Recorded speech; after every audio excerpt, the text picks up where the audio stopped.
Enfin décidé, on leur a sonné, tendons-nous la main pour... Mes chers compatriotes, chers parents, recevez mes salutations les plus fraternelles. Il y a quelques jours, nous avons partagé avec vous notre position sur quelques sujets de l'actualité nationale de notre pays. Et nous revenons aujourd'hui pour partager avec vous notre position sur deux événements qui ont eu lieu la semaine dernière. Il s'agit du dialogue politique et des assises de la résistance.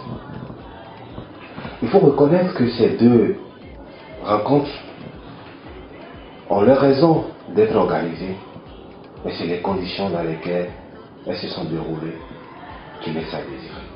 On aurait bien vu ces deux groupes dans une même salle pour se parler, parce qu'on avait besoin de se parler. On avait besoin de rompre avec ce silence depuis les élections législatives passées. Du dialogue politique qui a débouché sur 6 grandes recommandations qui ne sont pas de nouvelles propositions. Il faut reconnaître que c'est des propositions sur lesquelles toute la société civile, toutes les parties prenantes échangeaient, suggéraient depuis.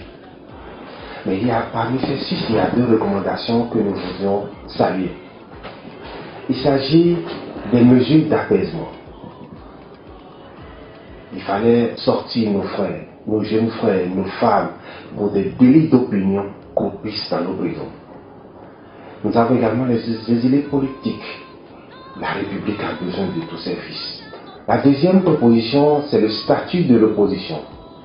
C'est la preuve qu'aujourd'hui, on ne sait plus qui est de l'opposition et que cela confirme notre point de vue en derrière, sans laquelle ce sont des régimistes.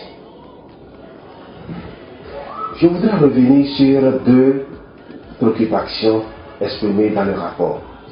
Il s'agit, dans un premier temps, de la relecture de la charte des partis politiques. Mes chers compatriotes, il est proposé que le rôle du ministère de l'Intérieur soit plus administratif et que ces observations soient formulées en une seule fois. Je voudrais juste retenir que le ministère de l'Intérieur peut formuler ses recommandations, ses observations sur le dossier d'enregistrement des partis politiques et ne pas délivrer le récépissé aux partis.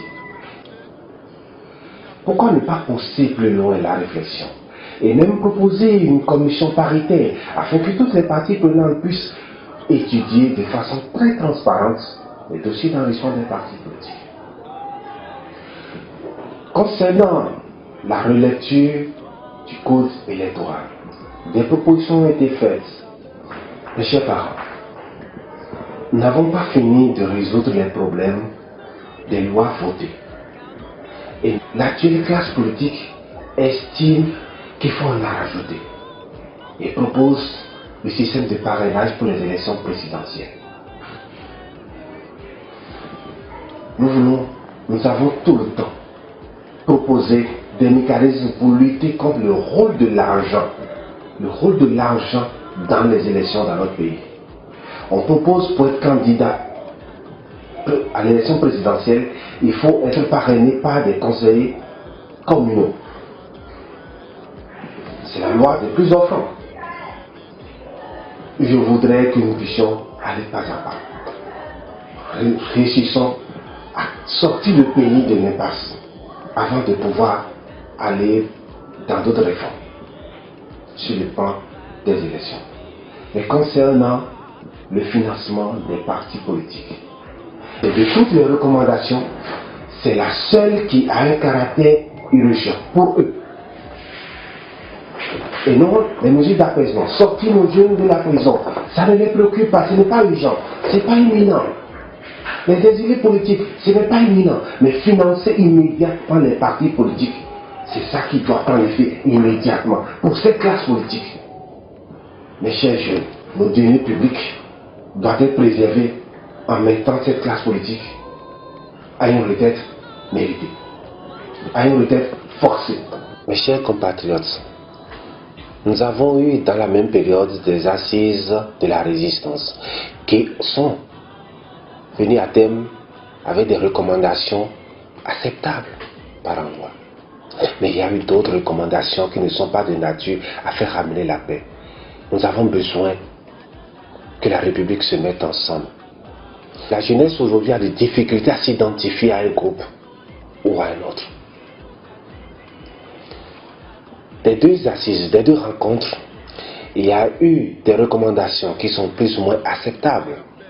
Mais dans leur mise en œuvre, il va falloir réviser notre constitution. La révision de la constitution par qui dans le contexte actuel?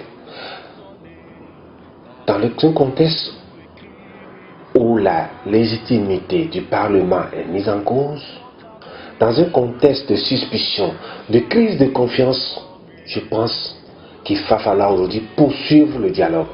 Effectivement, réunir les deux camps protagonistes, tous les acteurs, la société civile, dans un même cadre, pouvoir discuter et retrouver le consensus, la confiance, avant de pouvoir passer à la mise en œuvre des recommandations. Je vous remercie.